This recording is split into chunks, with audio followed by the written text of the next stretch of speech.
na isa sa katuparan na ang mga pangakong investments mula sa mga foreign trips ni Pangulong Ferdinand R. Marcos Jr.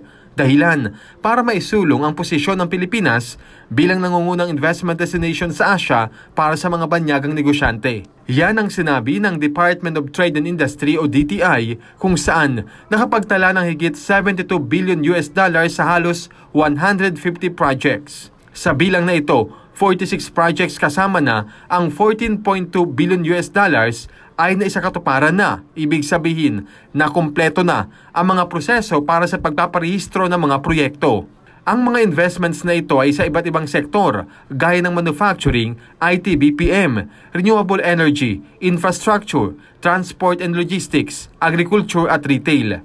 Sa mga sektor na ito, ang manufacturing ang may pinakamalaking share sa usapin ng dami ng proyekto. Ayon sa pamahalaan, mula sa Japan ang may pinakamaraming proyekto na naisasakatuparan na, sinundan ng Estados Unidos. Depende sa sektor ang implementation period ng partikular na proyekto. Samantala, ang mga foreign investor ay nagsasagawa ng pre-implementation at planning activity sa kanilang mga bansa para sa natitirang mga proyekto. Kasama rito ang 58 billion US dollars na investment pledges.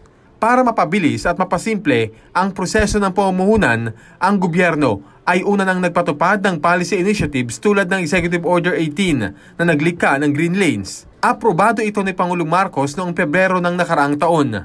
Ayon kay DTI Secretary Alfredo Pascual, porsigido ang gobyerno na gawing makatotohanan ang mga investment pledges. Tinitiyak din nila na ang mga presidential visit ay nagiging instrumento para sa mga oportunidad na makatutulong sa Pilipinas.